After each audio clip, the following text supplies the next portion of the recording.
आज मैं आपको भारतीय इतिहास में जो सिंधु घाटी सभ्यता से संबंधित क्वेश्चन आते हैं वो उनके बारे में बता रहा हूँ। और ये सिंधु घाटी सभ्यता यानी भारतीय इतिहास के जो क्वेश्चन जो होते हैं वो सभी एग्जाम में मोस्ट होते हैं।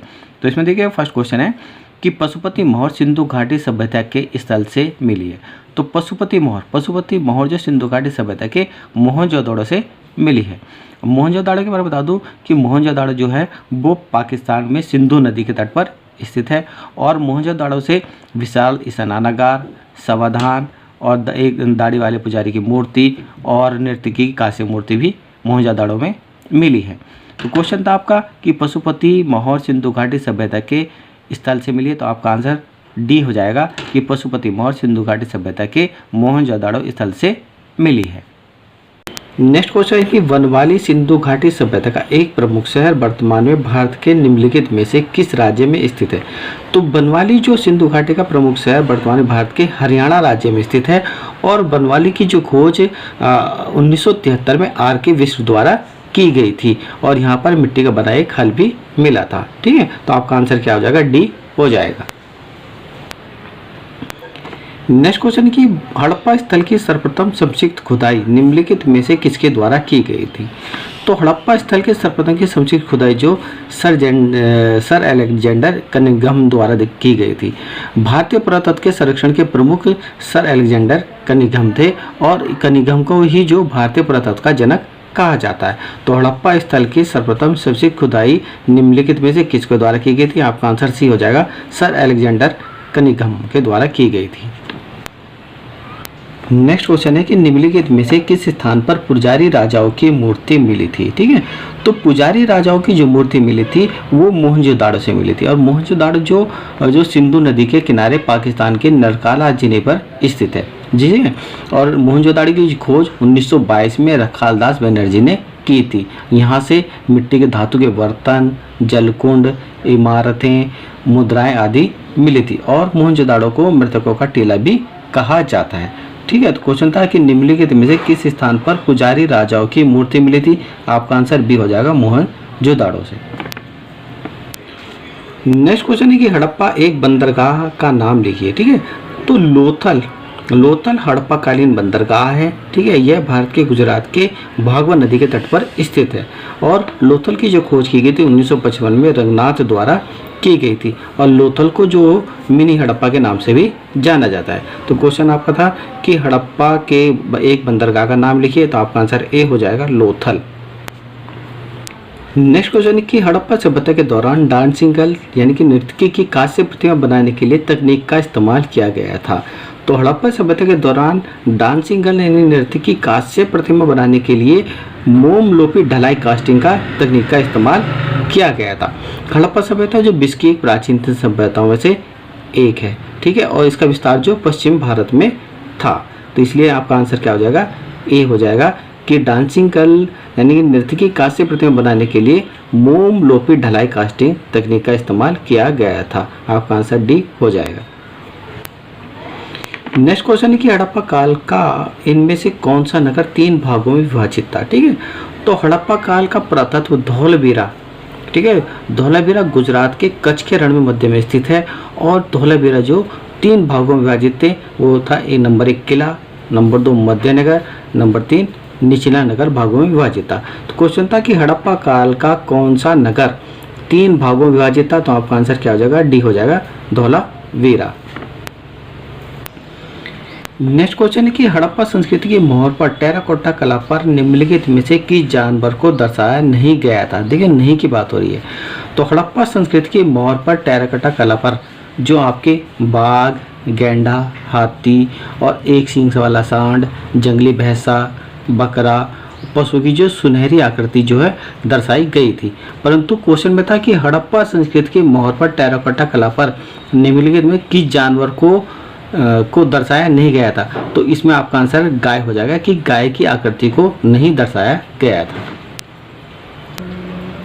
नेक्स्ट क्वेश्चन है कि मोहनजोदड़ो शब्द का अर्थ है। ठीक है, तो मोहनजोदड़ो पाकिस्तान में सिंधु नदी के तट पर स्थित है और यहाँ पर विशाल स्नानागार और समाधान मिले थे। समाधान यानी कि जो कब्रिस्तान मिले थे। तो इसलिए मोहनजोदड़ो को शब्द का अर्थ क्या कहा गया है कि माइंड ऑफ डेड यानी कि मृतकों का टीला कहा जाता है। तो इसलिए आपका आंसर क्या आ जाएगा, बी हो जाएगा कि मोहनजोदाड़ो शब्द का अर्थ है माइंड ऑफ डेड। आपका आंसर हो जाएगा। नेक्स्ट क्वेश्चन है कि सिंधु घाटी सभ्यता के बारे में निम्नलिखित में से कौन सा कथन सत्य है। तो सिंधु घाटी सभ्यता के बारे में जो आपका कथन सत्य है वो आपका ए कथन सत्य है कि सिंधु लोग कपास का उत्पादन करने वाले पहले थे, क्योंकि कपास भारत की एक प्रमुख फसल है और जिसकी खेती भारत में बहुत मात्रा में की जाती है। सिंधु घाटी सभ्यता के निवासी कपास के उत्पादन में संसार भर में प्रथम स्थान पर माने जाते थे। इसके साथ साथ भारत में जो आपका गेहूं, जौ, दाल, चना, तिल आदि की भी खेती की जाती थी। ठीक है, तो क्वेश्चन था कि सिंधु घाटी सभ्यता के बारे में निम्नलिखित में से कौन सा कथन सत्य है। तो आपका आंसर ए हो जाएगा कि सिंधु लोग कपास का उत्पादन करने वाले पहले थे। तो आपका आंसर ए हो जाएगा। नेक्स्ट क्वेश्चन है कि हड़प्पा सभ्यता के एक हिस्से लोथल की खुदाई की खोज किसने की थी। ठीक है, तो हड़प्पा सभ्यता के एक हिस्से लोथल यानी गुजरात के अहमदाबाद में भोगवा नदी के तट पर स्थित लोथल है। ठीक है, और लोथल की सर्वप्रथम खोज जो SR राव ने 1955 से 1962 के मध्य में की थी, और लोथल को ही जो लघु हड़प्पा या मोहनजोदड़ो भी कहा जाता है। ठीक है, तो क्वेश्चन था आपका कि हड़प्पा सभ्यता के एक हिस्से लोथल की खुदाई की खोज किसने की थी। तो आपका आंसर सी हो जाएगा, SR राव ने की थी। नेक्स्ट क्वेश्चन है कि सिंधु घाटी सभ्यता में घोड़े के अस्तित्व के अवशेष कहाँ मिले हैं। ठीक है, तो गुजरात के कच्छ जिले में स्थित सुरकोटड़ा में घोड़ों के अस्तित्व के अवशेष मिले हैं। साथ ही साथ यहाँ पर कब्रगाह के अवशेष भी मिले हैं।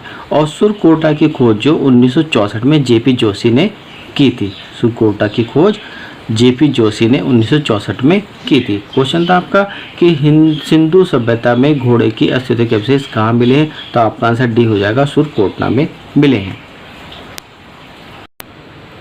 नेक्स्ट क्वेश्चन है कि निम्नलिखित में से कौन सा सिंधु घाटी सभ्यता से संबंधित नहीं है। ठीक है, तो सिंधु घाटी सभ्यता से संबंधित नहीं पूछा जा रहा है।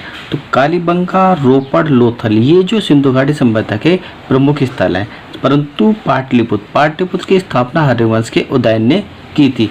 तो सिंधु घाटी की सभ्यता से संबंधित स्थल कौन सा नहीं है, आपका पाटलिपुत्र आपका आंसर हो जाएगा। नेक्स्ट क्वेश्चन है कि 6वीं से 14वीं शताब्दी तक निम्नलिखित में से कौन सा सबसे शक्तिशाली महाजनपद था। तो 6वीं से 14वीं शताब्दी के बीच में सबसे शक्तिशाली महाजनपद जो मगध था। ठीक है, मगध जो प्राचीन भारत के 16 जनपदों में से एक था। ठीक है, मगध जो प्राचीन भारत के 16 महाजनपदों में से एक था, और मगध जो दक्षिण बिहार के में स्थित है, जिसमें पटना और गया जिला भी शामिल थे। ठीक है, क्वेश्चन था कि 6 से 14वीं शताब्दी तक के निम्नलिखित में से कौन सा सबसे शक्तिशाली महाजनपद था। तो आपका आंसर बी हो जाएगा, मगध आंसर हो जाएगा आपका। नेक्स्ट क्वेश्चन है कि निम्नलिखित में से सुरसेन महाजनपद की राजधानी कौन सी थी। तो सुरसेन महाजनपद की जो राजधानी थी वो मथुरा थी। ठीक है, और वैशाली जो राजधानी थी वो आपकी बजीज महाजनपद की राजधानी थी। काशी वाराणसी महाजनपद की राजधानी थी, और चंपा जो अंग महाजनपद की राजधानी थी। क्वेश्चन में पूछा गया था निम्नलिखित में सुरसेन महाजनपद की राजधानी कौन सी थी। तो आपका आंसर डी हो जाएगा, मथुरा आपका आंसर हो जाएगा। नेक्स्ट क्वेश्चन है कि 6वीं शताब्दी ईसा पूर्व में जैन तथा बौद्ध ग्रंथों में कितने महाजनपदों का उल्लेख किया गया है। तो 6वीं शताब्दी ईसा पूर्व जैन तथा बौद्ध ग्रंथों में 16 महाजनपदों का उल्लेख किया गया है, जिसमें बौद्ध ग्रंथों के अंगुत्तर निकाय और जैन धर्म के जो है जैन ग्रंथ में भगवती सूत्र का भी वर्णन किया गया है। और इन्हीं में सभी में यानी कि आपके अंगुत्तर निकाय में और भगवती सूत्र में जो 16 महाजनपदों का उल्लेख किया गया है। तो 6वीं शताब्दी ईसा पूर्व में जैन और बौद्ध ग्रंथों में कितने महाजनपदों का उल्लेख किया गया है। तो आपका आंसर बी हो जाएगा, 16 महाजनपदों का उल्लेख किया गया है। नेक्स्ट क्वेश्चन है कि उपनयन समारोह से क्या तात्पर्य है। तो उपनयन समारोह में जो बच्चों को पवित्र जनेऊ धारण कराया जाता था, और यह जो प्राचीन हिंदू समाज में एक अनिवार्य संस्कार था उपनयन समारोह। ठीक है, उपनयन समारोह प्राचीन हिंदू समाज में एक अनिवार्य संस्कार था, और इसी संस्कार के पश्चात यानी उपनयन संस्कार के पश्चात ही बालक वेदों और वेदांगों का अध्ययन कर पाता था, और साथ ही सावित्री मंत्र का उच्चारण भी कर सकता था। तो उपनयन समारोह से क्या तात्पर्य है? तो आपका आंसर सी हो जाएगा कि बच्चों को पवित्र जनेऊ धारण कराया जाता था। नेक्स्ट क्वेश्चन है कि सत्यमेव जयते महावाक्य कहाँ से उद्गत हुआ है? तो सत्यमेव जयते महावाक्य जो आपका मुंडक उपनिषद से उद्गत हुआ है। और मुंडक उपनिषद में यज्ञ की तुलना जो टूटी हुई नाव से की गई है। मुंडक उपनिषद अर्थवेद जो है, अर्थवेद से संबंधित है। और सत्यमेव जयते भारत का एक आदर्श वाक्य माना जाता है। तो सत्यमेव जयते महावाक्य का उद्गत कहाँ से हुआ था? तो आपका आंसर सी हो जाएगा, मुंडक उपनिषद से हुआ है।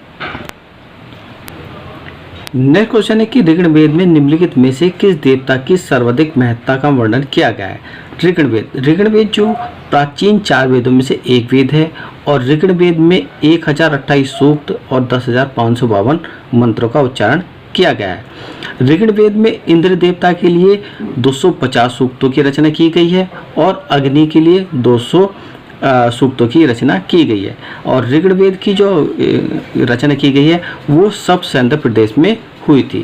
तो क्वेश्चन था हमारा कि ऋग्वेद में निम्नलिखित में से किस देवता की सर्वाधिक महत्ता का वर्णन किया गया है? तो आपका आंसर हो जाएगा इंद्र हो जाएगा कि ऋग्वेद में सबसे सर्वाधिक जो वर्णन किया गया है वो इंद्र देवता के लिए वर्णन किया गया है। तो आपका आंसर बी हो जाएगा। नेक्स्ट क्वेश्चन है कि निम्नलिखित में से किस भारतीय पुरातन ग्रंथ में अपराध और अपराधी का जिक्र आता है? तो अर्थशास्त्र, मनुस्मृति और न्याय मीमांसा उपयुक्त, यानी कि तीनों में ही जो है अपराध और अपराधी का जिक्र आता है। तो इसलिए इसका आंसर जो हो जाएगा वो डी हो जाएगा, उपयुक्त सभी में। नेक्स्ट क्वेश्चन है कि शतपथ ब्राह्मण और तैत्तिरीय ब्राह्मण के ब्राह्मण मूल पाठ है। तो शतपथ ब्राह्मण और तैत्तिरीय ब्राह्मण जो यजुर्वेद के ब्राह्मण के मूल पाठ हैं। सामवेद की भी मैं आपको बता देता हूँ कि पंचविश, तारण्य और जैमिनी वो सामवेद के मूल पाठ हैं। अर्थवेद के गौपथ अर्थवेद का ब्राह्मण के मूल पाठ हैं। और ऋग्वेद के ऐत्रेय और कौशिकी जो ऋग्वेद के ब्राह्मण पाठ है। क्वेश्चन में था कि शतपथ ब्राह्मण और तैत्तिरीय ब्राह्मण के ब्राह्मण मूल पाठ वो आपके यजुर्वेद के ब्राह्मण के मूल पाठ है। तो आपका आंसर डी हो जाएगा। नेक्स्ट क्वेश्चन है कि सर्वाधिक प्राचीन पुराण कौन सा है?